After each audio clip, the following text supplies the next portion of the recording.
Hello friends, welcome back से बहुत बहुत स्वागत है एक नई वीडियो में। इस वीडियो में हम डिस्कस करेंगे आज क्लास 10th का एक बहुत ही इंपॉर्टेंट चैप्टर भोली। इसकी स्टोरी को हम समझने वाले इस वीडियो में स्टार्ट करता हूँ। अगर आपको वीडियो पसंद आए और आपको स्टोरी पूरी समझ में आ जाए तो आप चैनल को सब्सक्राइब अवश्य कर लीजिएगा और इस वीडियो को लाइक जरूर करिएगा। तो आपको पहले कैरेक्टर के बारे में बता दूं, इसमें जो पहला कैरेक्टर है वो है सुलेखा। बहुत इंपॉर्टेंट कैरेक्टर इसमें और भी हैं, हालांकि हम सारे कैरेक्टर के बारे में डिस्कस नहीं करेंगे क्योंकि हम स्टोरी देख रहे हैं यहाँ पे। तो जो इंपॉर्टेंट है उसके बारे में आपको बताऊंगा। तो जो सुलेखा लड़की है यही इसी का नाम है भोली। इसको भोली कहते हैं। सिंपलेटन मतलब वो बुद्धू है, वो बहुत ही इसका दिमाग बहुत ज़्यादा तेज नहीं है, इसी वजह से लोग इसको क्या नाम देने लगे थे, भोली। इसका रियल नाम क्या था, सुलेखा। तो कैसे यह ऐसे हो गई थी सिंपलेटन, ये कैसे बन गई थी, इसके पीछे एक रीज़न था। जब वो बहुत ही छोटी थी, सी गॉट एन इंजरी, उसको एक चोट लगती है, इंजरी होता है उसको, and her brain got damage, और उसका जो ब्रेन था वो क्या हो गया, डैमेज हो गया, खराब हो गया था। इसी वजह से सी स्टार्टेड स्टैमरिंग। वह स्टैमरिंग करने का मतलब होता है जो अपनी बातों को स्पष्ट रूप से नहीं बोल पाता है, हकला के बोलता है, उसको बोलते हैं स्टैमर करना। तो she started stammering and she had pock marks on her face. उसके चेहरे पे पोक मार्क्स थे क्योंकि उसको स्मॉल पॉक्स हुआ था बचपन में, और इसकी वजह से उसके चेहरे के ऊपर बहुत सारे दाग धब्बे बन गए थे। तो अब ये जो लड़की थी पूरी, सुलेखा जिसको हम भोली कहेंगे, she was just a laughing stock for everyone. सब लोग उसका मजाक उड़ाते थे, वह केवल लोगों के लिए एक लाफिंग स्टॉक मतलब हंसने का एक सामान थी।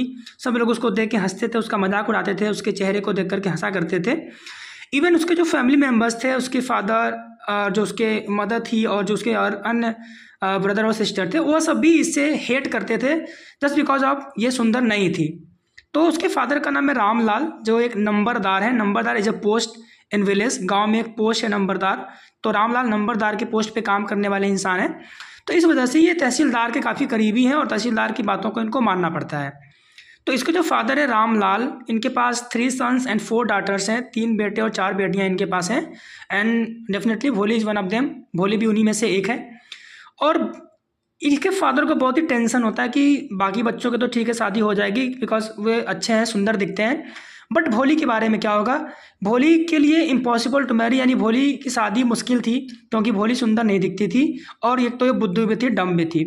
इस वजह से इनके घर वाले परेशान रहते थे और रामलाल परेशान रहते थे, इनकी मदर परेशान रहती थी। तो एंट्री उस गांव में होती है तहसीलदार की। कुछ दिनों बाद तहसीलदार उस गांव में आता है। उस गांव में एक प्राइमरी स्कूल को इनागुरेट करना होता है, उसकी ओपनिंग रहती है, नया स्कूल बनना होता है फॉर गर्ल्स के लिए। तो उस गांव में जब तहसीलदार आता है तो तहसीलदार इस रामलाल से कहता है कि तुम अपने बच्चों को भी क्या करो, अपनी बेटियों को भी स्कूल में पढ़ने के लिए भेजो, ताकि हम एक एग्जाम्पल सेट कर पाएँ, ताकि और लोग भी अपने बच्चियों को स्कूल में पढ़ने के लिए भेजें। तो रामलाल उनकी बातों को मना भी नहीं कर सकता, तो अपनी वाइफ के साथ ये डिस्कस कर रहा था कि तहसीलदार ने बोला अपने बच्चों को पढ़ने के लिए भेजने के लिए स्कूल में।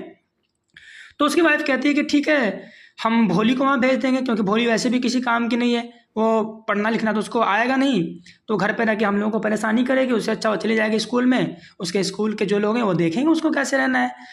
तो भोली फर्स्ट टाइम अब स्कूल जाती है। भोली पहले तो डरी होती थी कहाँ उसको लेके जाया जा रहा है ज़बरदस्ती, क्योंकि उसको तो स्कूल के बारे में कुछ पता ही नहीं था, स्कूल क्या होता है।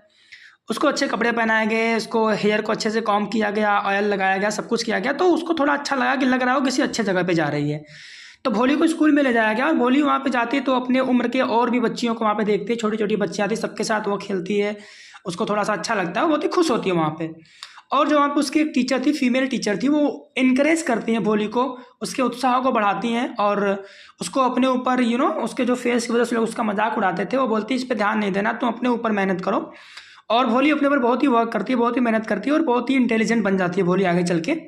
फिर बाद में भोली की शादी तय करने की बात आती है कि अब भोली की शादी तय की जाए। तो एक विशांबरनाथ एक व्यक्ति है जो ओल्ड है और लेम है, यानी बूढ़ा है और विकलांग है, उससे शादी इसकी तय कर दी जाती है।